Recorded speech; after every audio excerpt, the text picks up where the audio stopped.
Thank you. I know I'm not alone in missing the presence of one person here this weekend who, for obvious reasons, couldn't make it. A dear, close colleague and friend. Most people knew her as Alison. A few people called her Ali. Originally, Ali was the name only her family called her. It's her childhood name, but some others also called her Ali. It struck me in the last months of her life when, for example, she was admitted to the local hospice for respite care, and when nurses came in her final weeks at home, that she always introduced herself, as she never had before, as Ali. And I think we should know her as Ali. So even though we knew her over the years as an adult, which of course she was, with a striking adult intelligence, which of course she had, nevertheless at heart she was extraordinarily childlike. She had the wonder of a child, could be mischievous like a child, laughed like a child, but she also suffered deeply like a child, cried sometimes inconsolably like a child, and loved ever so trustingly like a child. To understand her, I think we have to get to know her as Ali. I think that many people who know only a little recognise there was something extraordinary about her. In fact, she was more extraordinary than they realised. And I don't think that she was extraordinary in such things as teaching her cat to iron, which she did, it's true. And to prove it,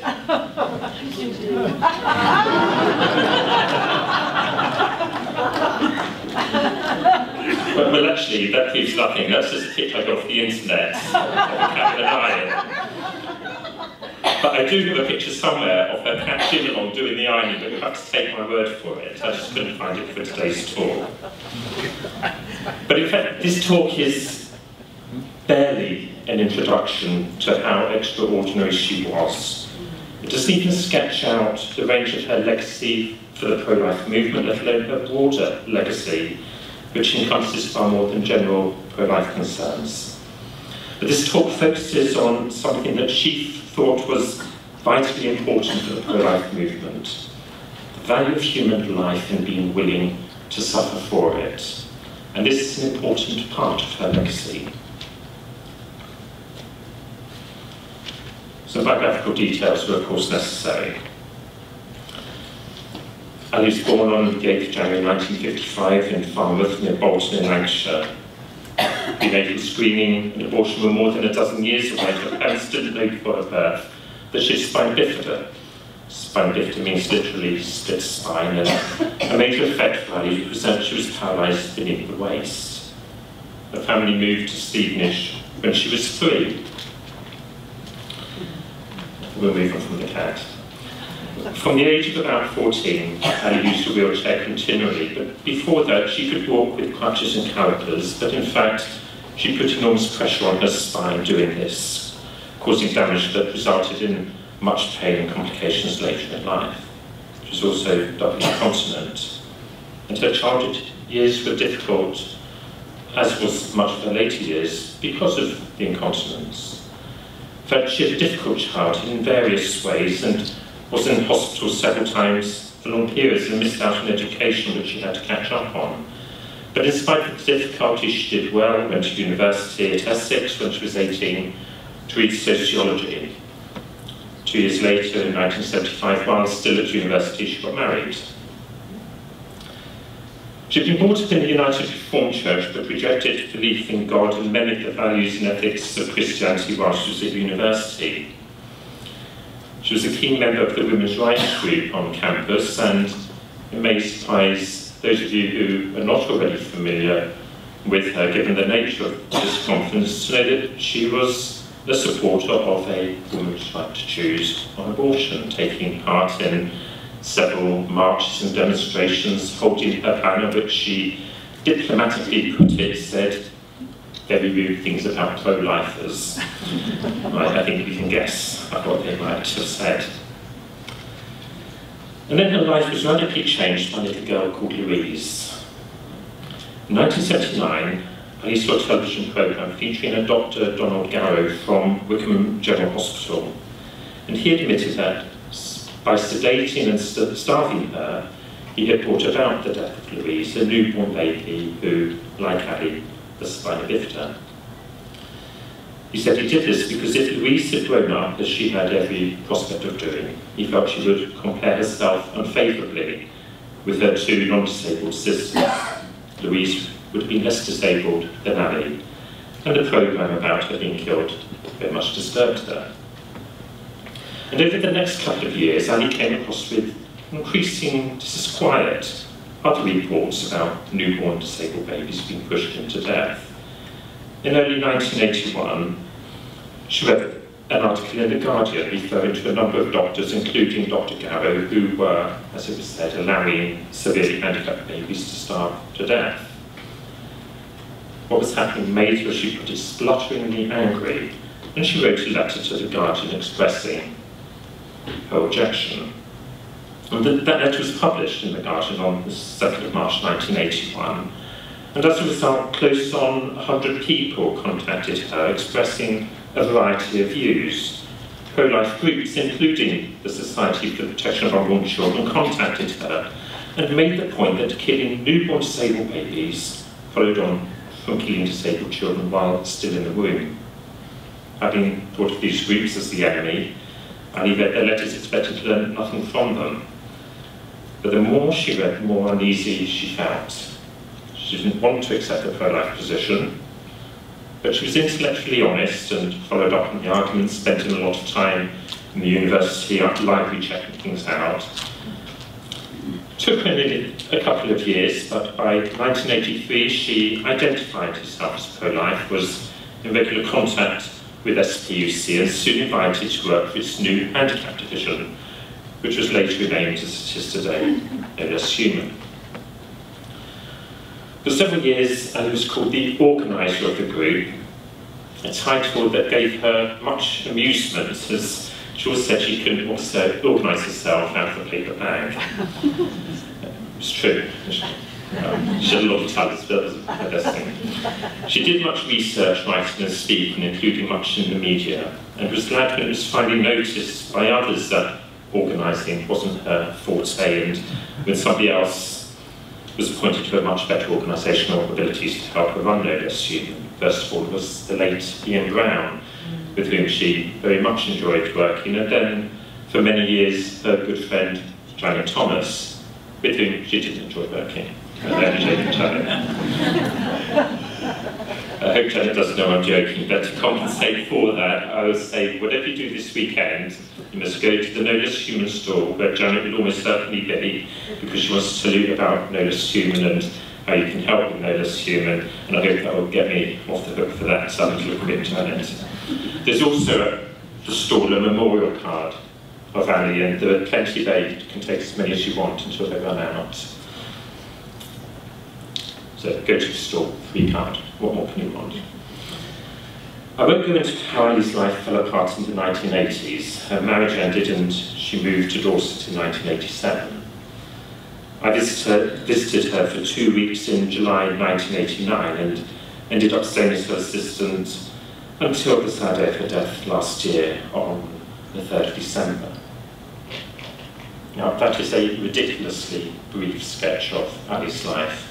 I was sort of going to say just for the moment, which amidst so much of what she did, but I want to get back to the title of this talk, Suffering for What We Value. Ali lost many of her former friends when she became pro-life, but the compensation for this was that she felt she belonged to a great group of people who, like her, valued each human life. Then, as now, it wasn't necessary to subscribe to any particular religious beliefs or any religious beliefs to be part of SPUC. Ali realised that, as an atheist, she had a different outlook from the majority within SPUC, whose lives tended then, like now, I guess, to be influenced by religious faith. But nevertheless, she felt a sense of belonging, united with others in the great cause of defending the right to life of all. However, her feeling of belonging did not last long. And the sense of not belonging was painful, as it always is when you very much want to belong to a group but discover that things aren't as you think they should be. Part of Ali's work included monitoring reports in the media. Towards the end of 1984, she discovered in the British Medical Journal that disabled babies were being aborted in Northern Ireland, where she had understood abortions didn't take place because the UK Abortion Act did not and still does not apply there. Ali raised this with SPUC's leaders and was amazed to discover that they already knew about these abortions taking place and had known for years, but did nothing because they felt that to rock the boat might have the effect of eventually resulting in the Abortion Act being extended to Northern Ireland, with a large number of abortions taking place as a result.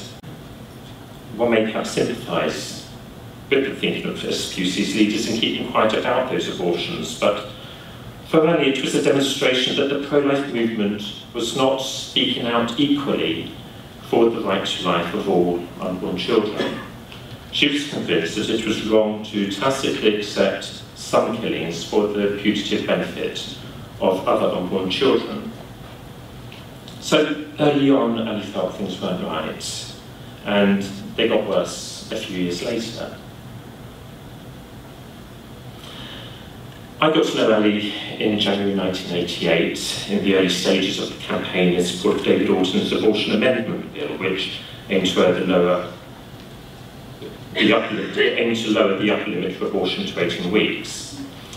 The pro-life movement was united in its optimism that there was a genuine chance of enacting the bill and therefore stopping about 8,000 late abortions each year. I was optimistic. I took a year out of university to work with SPUC on the campaign. And as a junior and dispensable and some said useless member of staff, I was often asked to chauffeur Ali around. By then she was living in Dorset and was asked to speak at public meetings around the country and frequently on television programmes about the bill. And I got to know her as I went out to Dorset many times to drive her all over the place. Now, some will remember David Orton's bill. A particular objection from opponents was that most disabilities would not be detected by the proposed 18-week limit, and women would not have enough time to abort if their child was diagnosed with a disability. As a disabled person herself, Ali was busy speaking out in defence of the right to life of disabled unborn children. She found the bill a great trial, not simply when the pro-lifers later agreed to exclude disabled children from the protection given to others, but even from the beginning. Ali couldn't get her head around various inconsistencies and what she regarded as untruths that were coming, sadly to say, from the pro-life side of the argument. For example, David Orton said when he first presented the bill that he would oppose an exclusion for disabled babies. I heard him say it. I think we possibly all heard him say it. At least those who were at the conference when he announced the bill and at other times. In spite of this, though, he didn't oppose, but actually supported the amendment excluding them, with the amendment being tabled by the chairman of the all-party parliamentary pro-life group. But in fact, even though he said there should be no exclusions, right from the very beginning, the bill contains an exclusion for some disabled unborn children, those with conditions like anencephaly, Potts disease, Edwards syndrome, which the bill described as incompatible with sustained survival. From the very beginning, the lower limit would not have applied to these children who were the most disabled, who would not be expected to live for very long after birth. Writing about it years later, Ali said, "The incongruence of conceding that a different attitude could be adopted towards these babies, an attitude which effectively indicated that killing was more justified for these babies because their lives would be short, went unnoticed by the vast majority of pro-life people." And that's true. It did go unnoticed. I don't think I noticed at all. She said, "I felt I was alone in thinking it was like robbing the poorest people rather than the richest, on the grounds that having so little they would not miss what was taken from them. As I travelled around with Ali in 1988, I was aware of her concerns, but, and I regret to say, I did not share them. I thought she was simply failing to understand political realities. If you want to try to stop some abortions, which is what the pro-life movement was focusing on, this is inevitably going to happen. It's a political reality. A few times she tried to raise concerns with Phyllis Bowman, who was then SPUC's director, and others in SPUC, but she was given short shrift. It seemed to her that it wasn't even acceptable to voice her concerns with the people who mattered, let alone have them considered seriously, and she felt very isolated, very alone. Suffering for what we value. Ali's suffering about this at this stage was acute because it was a suffering for what she valued. It was especially acute. She suffered alone, and suffering is always worse when one feels alone. But I think we need to address what was it that she valued and what was the value of what she valued. So the legacy analysis that I'm focusing on today is a greater appreciation of the value of each unborn child, of each human being. I want to address what an appreciation of that value entails. So, what value do human beings have? Do they even have a value? I mean, that question might seem strange, but there are some good pro-life people who say that the term value cannot be applied to human beings. For example, Dr. Richard Stiff, a totally pro-life professor of law at Valparaiso University in the United States, says you cannot ascribe value to human beings. He's long objected to it. He says it may be appropriate to use the term for goods or objects, in the sense they may have value for human beings, but that it's inappropriate to speak of human beings as having value, for this would put them on the level of goods. I don't agree with this position. I think we can ascribe value to human beings, but the value of human beings is entirely different from the value we attach to objects. Human beings are not objects. The value we attach to objects, a sheet of paper, my watch, a house, a car, whatever, can vary. It's relative. It changes at different times in different places. The important thing about the value of human beings is that it is not relative. Now, while recognising that not everybody here is Catholic, nevertheless, an important document for the whole pro-life movement is the encyclical letter published by Pope John Paul II in 1995 on the Gospel of Life.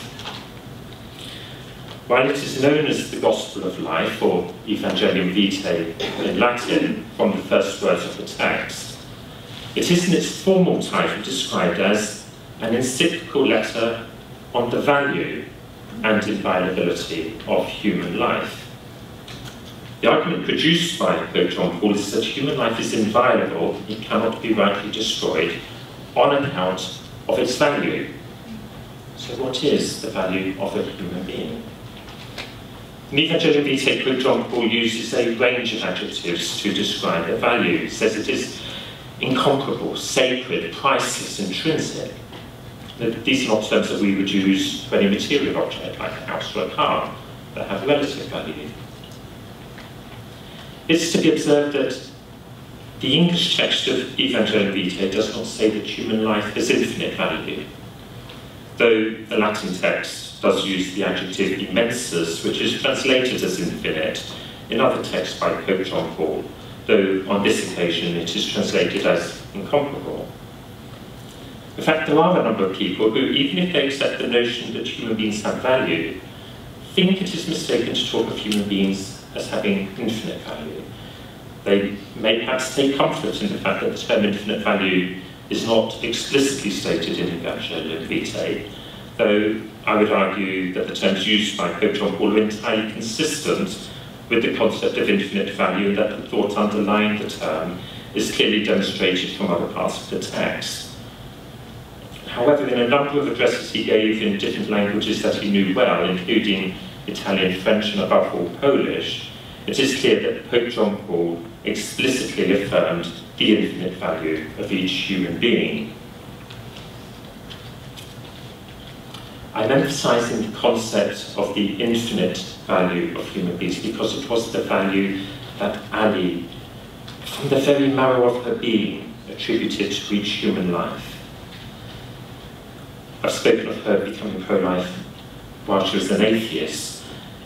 In the middle to late 1980s, she came to a belief in God, and in 1991 she was received into the Catholic Church. However, she was introduced to the concept of human life having infinite value not by Pope John Paul II or any other Christian, but by the Jewish chief rabbi Emanuel Jacobowitz while she was still an atheist, when she heard him speak at Essex University. It then struck a chord with her, though it was much later that she realised the full significance of what he said. And he spoke many times of the infinite value of human beings. In fact, I was speaking with somebody just the other day who reminded me of how beautifully she had spoken about it, especially at the 1993 conference of SPUC at Newcastle, which perhaps some of you will remember.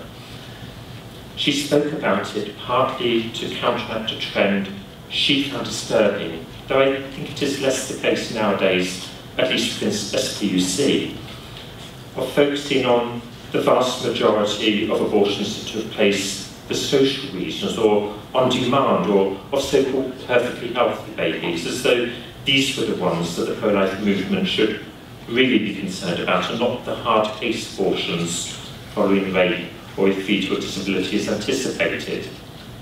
Ali was concerned that the hard cases were at times treated in a dismissive way as only 2% of the total.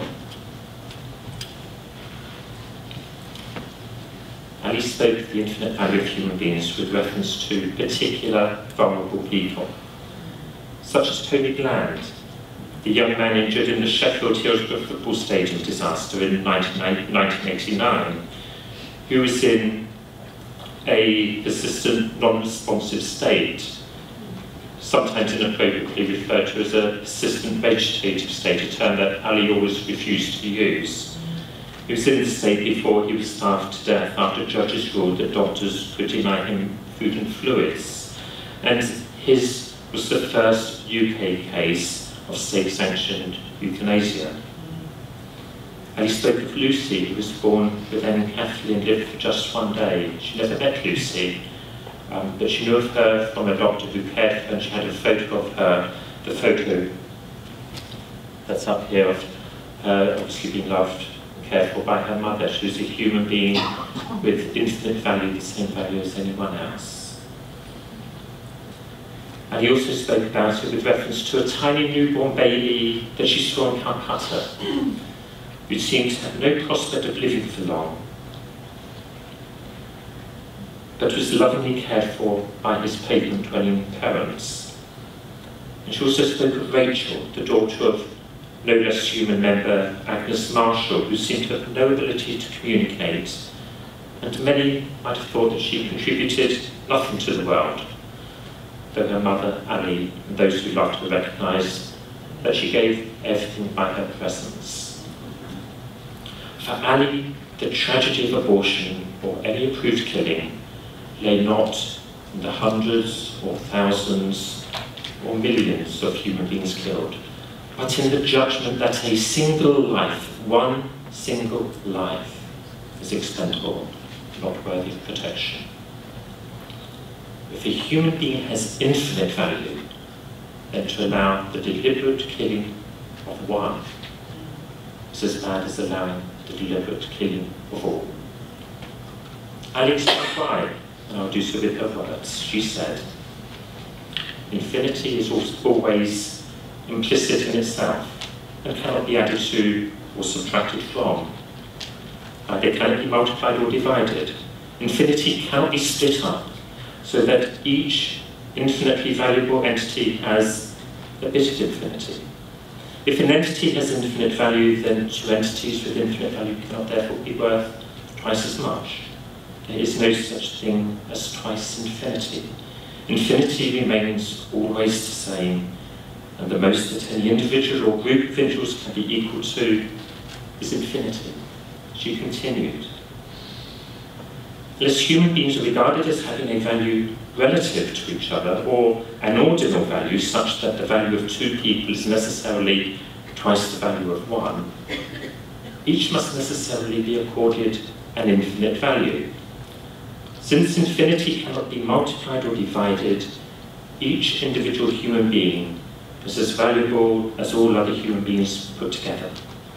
Thus, one deliberate killing, say of Tony Bland, or of little Lucy, or the baby in Calcutta, or of Rachel Marshall, is as tragic, as unjust, as much to be mourned, as much to be condemned by pro-lifers as the total number of so-called perfectly healthy babies killed by social abortion.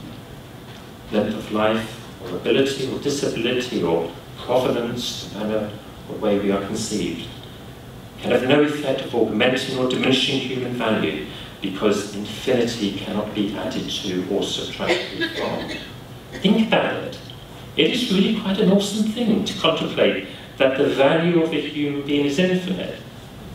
Every human being is the person next to you, yourself. It has an infinite value. It's an amazing thing.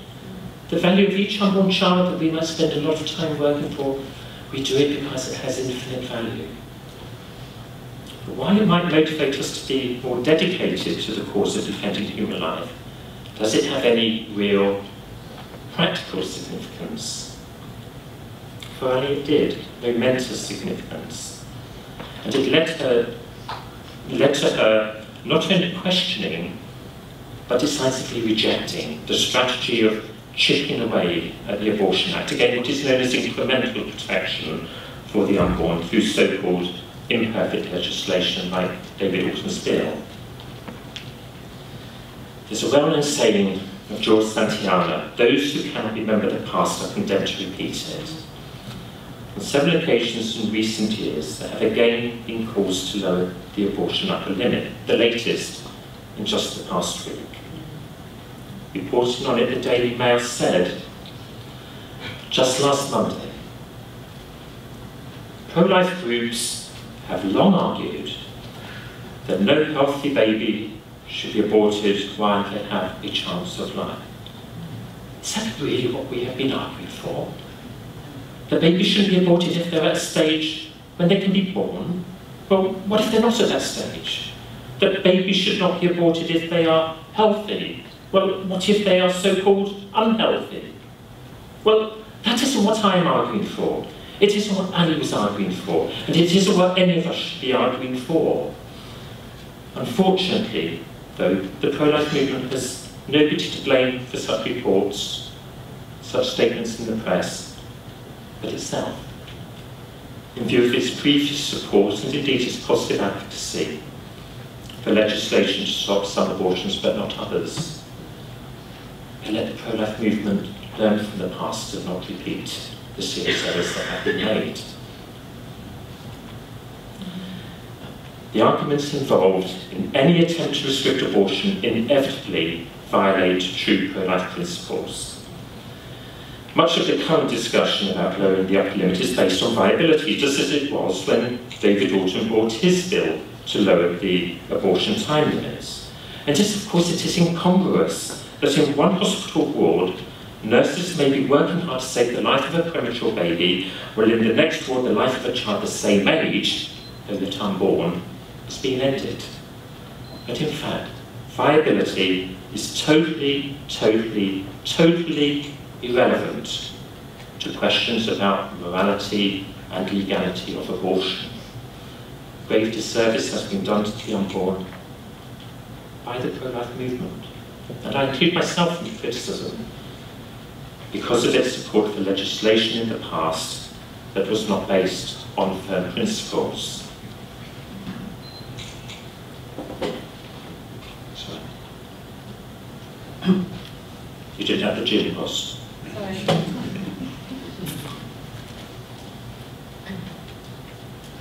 Let's not make again the mistakes of the past. Rather, let us learn from what was said and done. The rationale for supporting the bill to restrict abortion was expressed by the well-known Member of Parliament, Anne Widdecombe, in an article in The Times on the 25th of October 1989. She explained what pro-lifers were doing when they attempted to establish a lower upper limit, which is a wholly arbitrary cut-off point for abortion, with an exclusion for disabled unborn children.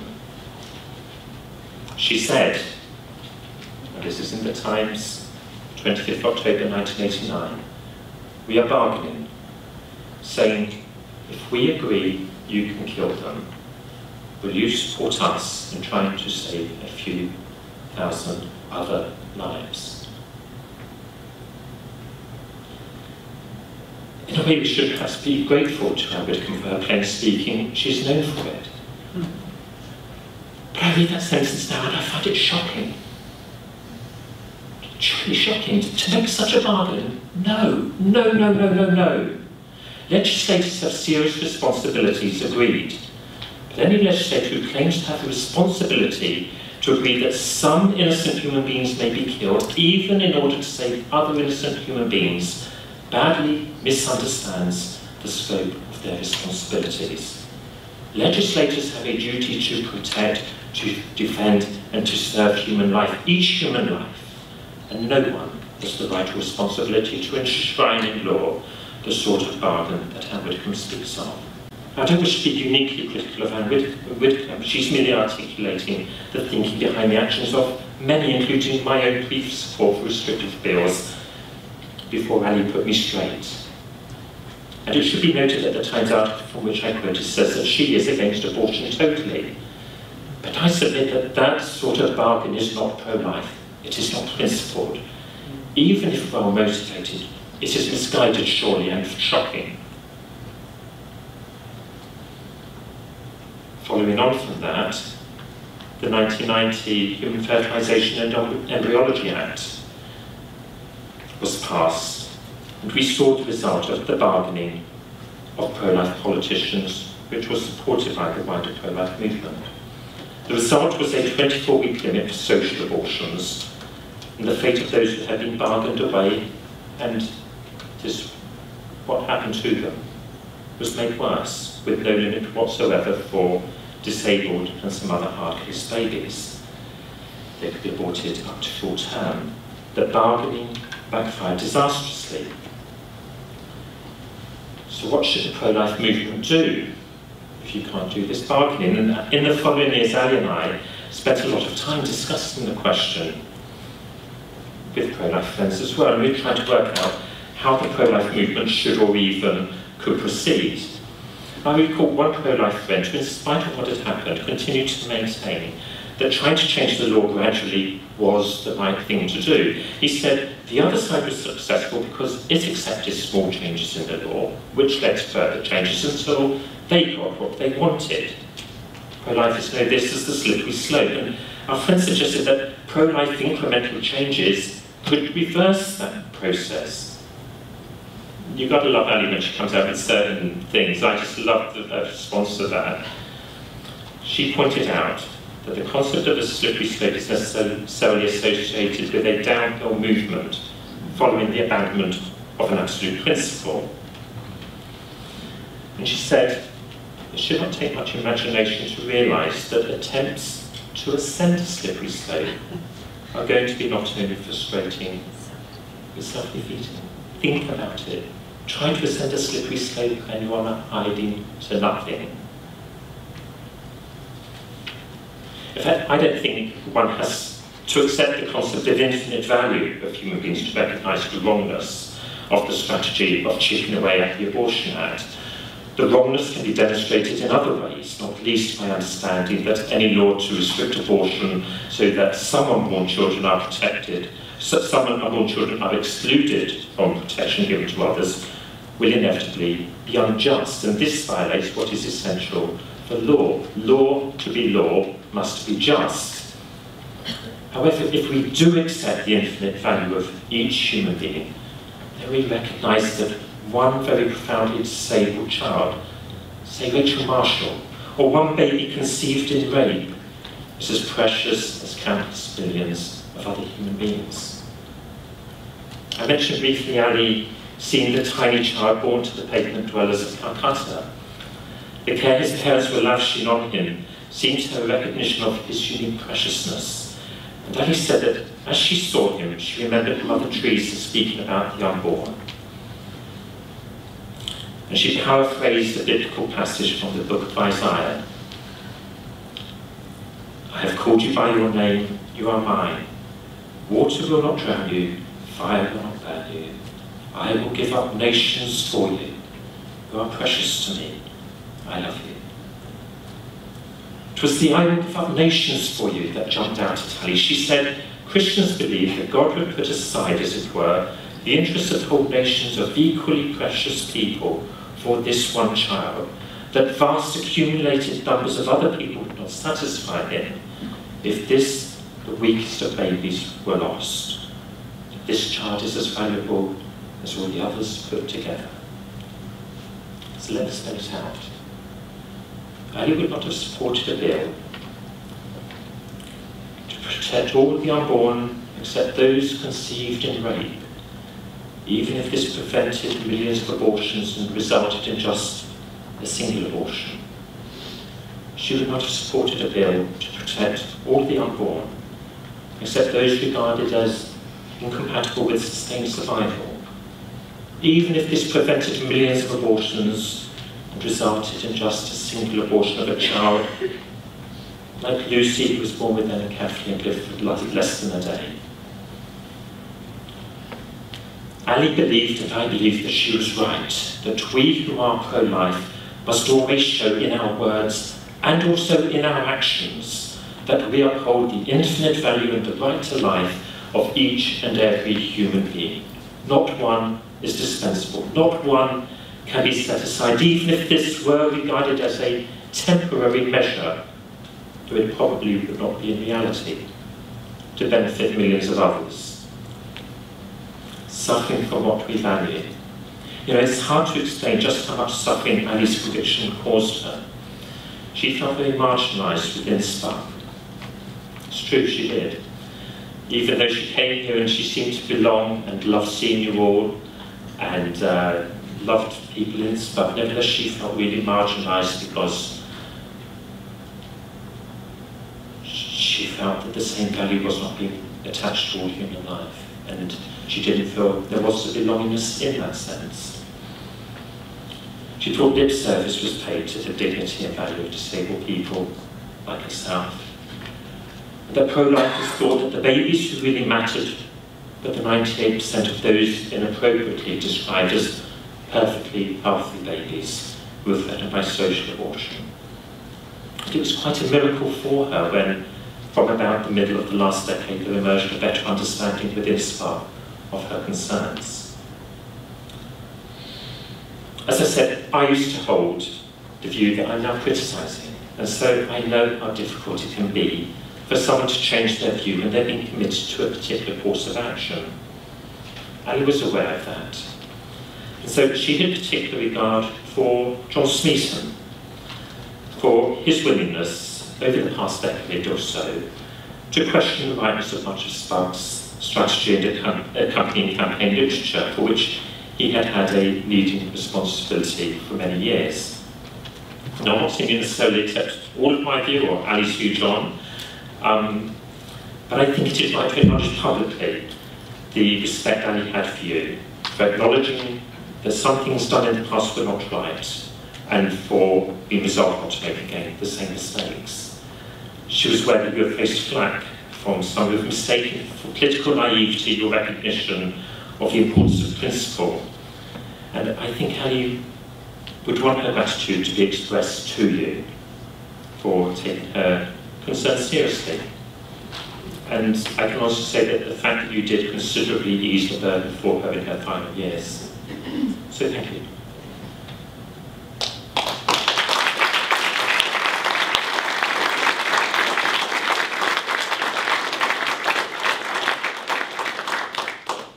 Let's get away from legislative strategies. If we truly recognise the infinite value of the human being, then we can only have respect, a sense of awe, and above all, an attitude of love towards our fellow human beings. The dignity and value of the human person is very much under attack in these times, and we demonstrate where we stand, not so much by what we say, but by what we do, how we love. And love always involves action.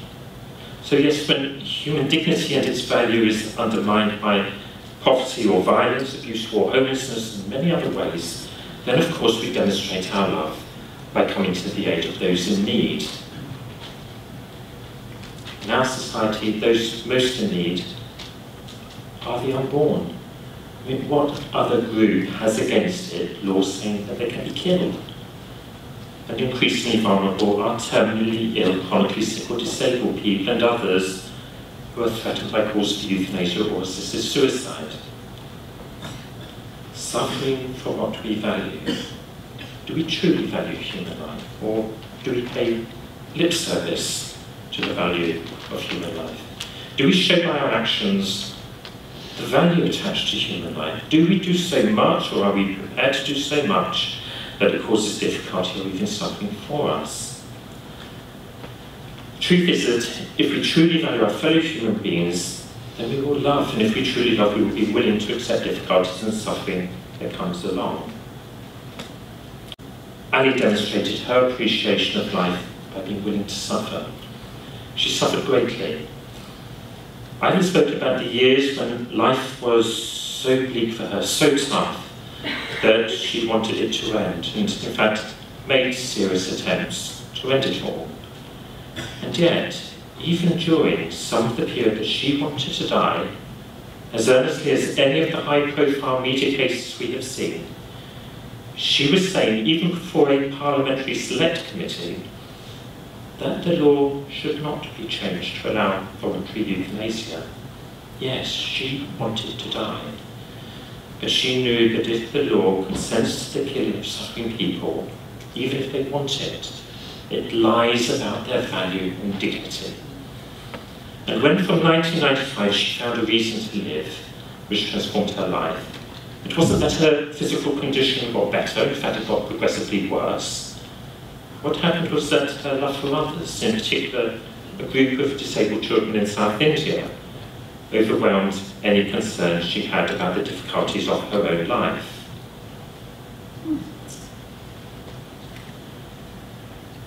Alison Davis was an ordinary human being. She was like any of us. She had a range of weaknesses and flaws, like any of us. But she became exceptional and was extraordinary because she proved by her actions the authenticity of her belief that human beings have a value that is intrinsic, incomparable, sacred, priceless, infinite. She proved it by her love for her fellow human beings, both those born and unborn. Now, I've got to admit it, I'm a wimp. Anyone who knows me knows I'm a wimp. I have the slightest headache, I go to bed. I have the slightest cold, I can't do anything. But it must be admitted, as half of the audience here will agree, that it is much harder for men. We suffer much harder with these things than most people do. Am I right?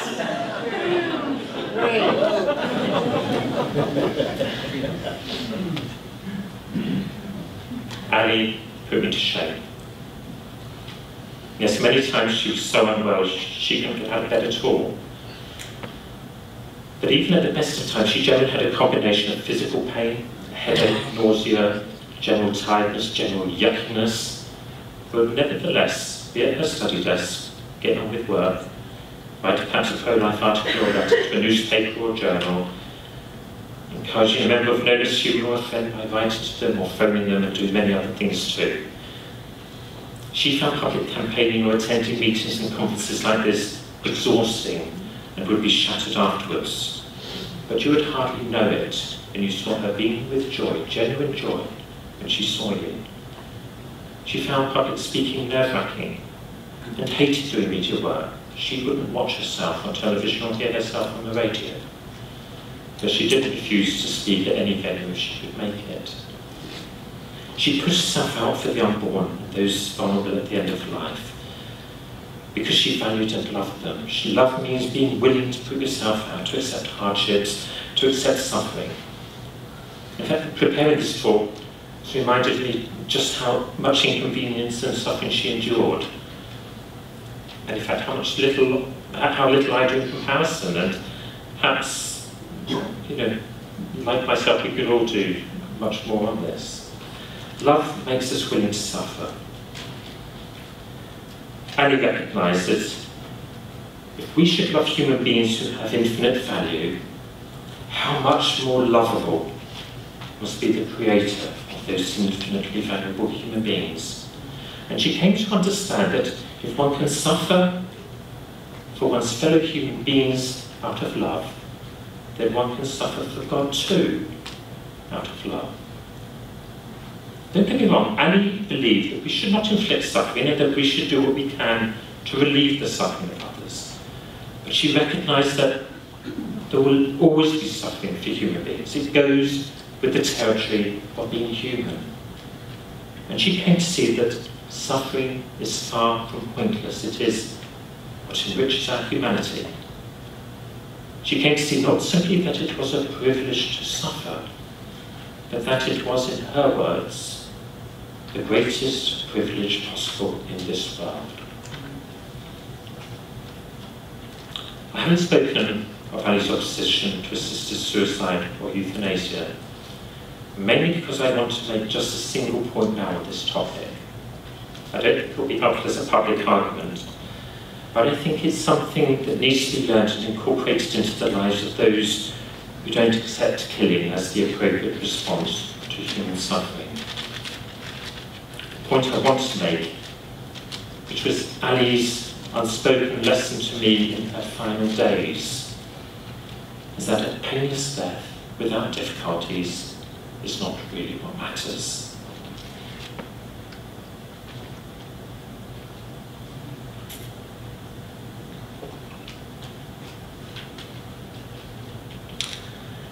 Annie had a week of respite care in the local hospice in October of last year, and then spent the last 6 weeks of her life at home.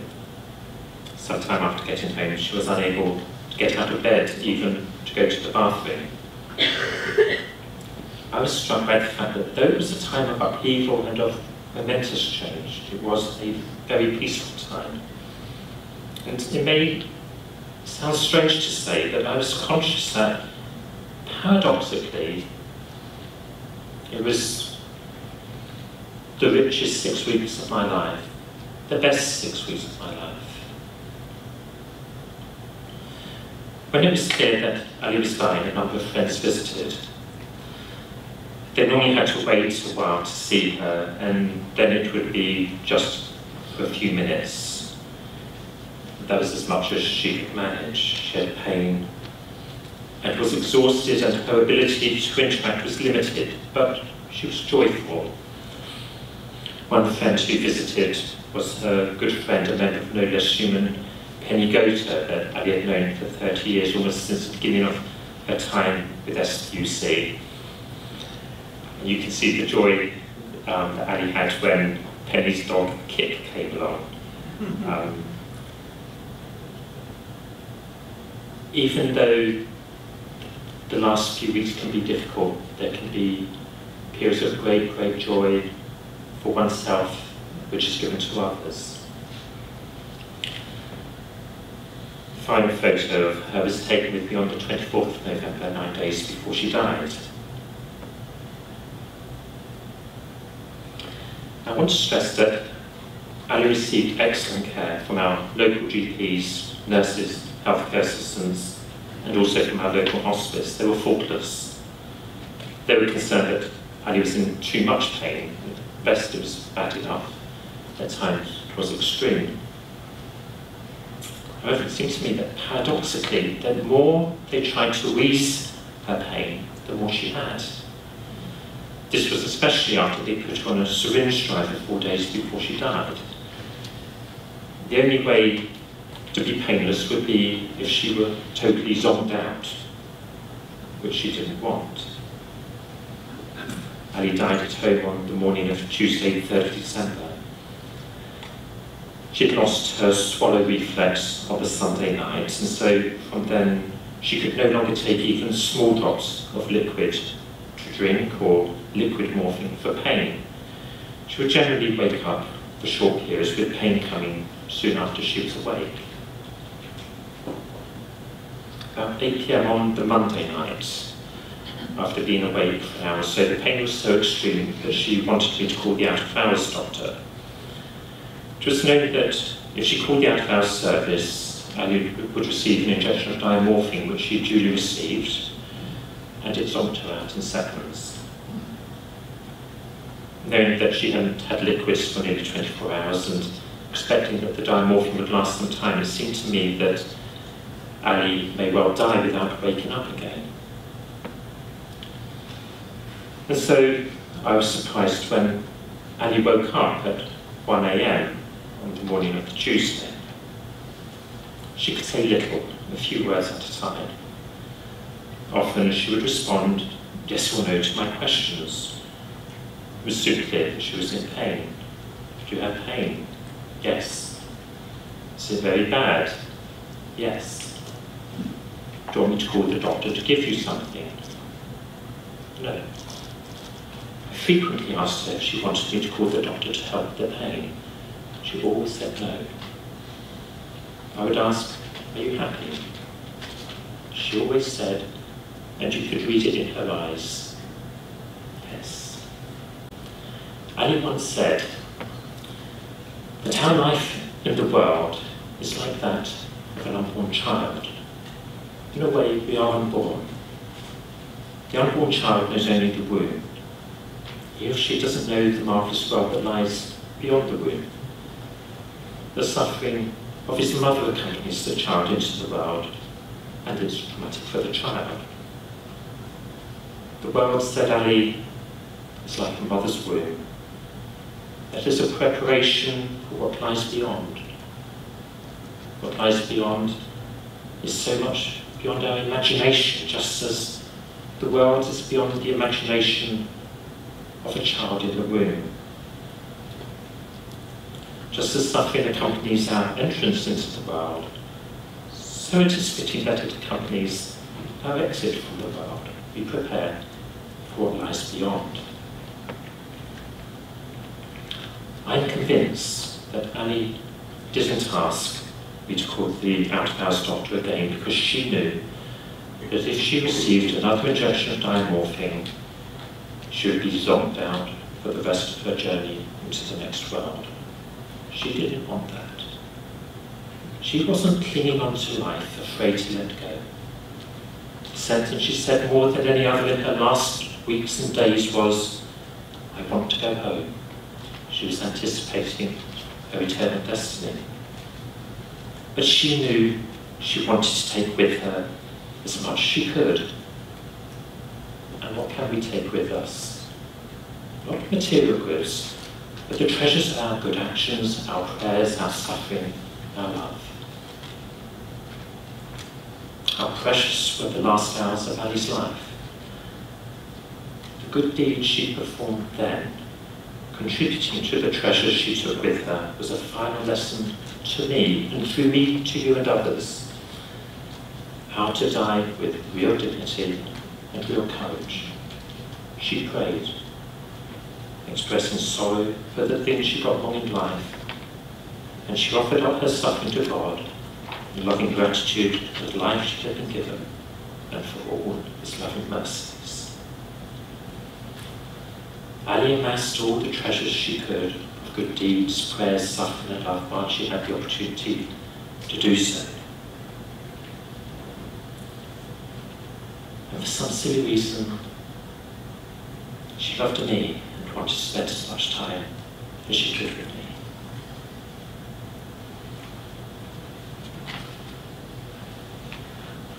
So she didn't want me to call the doctor to zonk her out. She wanted to be sat upright in the bed. She had a hospital bed at home, which ensured that she would live longer, and for me to hold her. Encouraged her as best I could, we prayed. Her body gradually wound down in a way I had never experienced before, and eventually she lost all ability to communicate. I believe, though, that she remained conscious and could hear the ongoing encouragement and prayers until the end. Ali died at 8:40 in the morning. She could have died easily and painlessly, but chose a far happier death, suffering with great love. As I said, I'm a wimp, but I hope I can learn from Ali to be willing to suffer lovingly during life, and especially at the end of my life. You know, Ali was small. 4 something and getting smaller as her spine collapsed.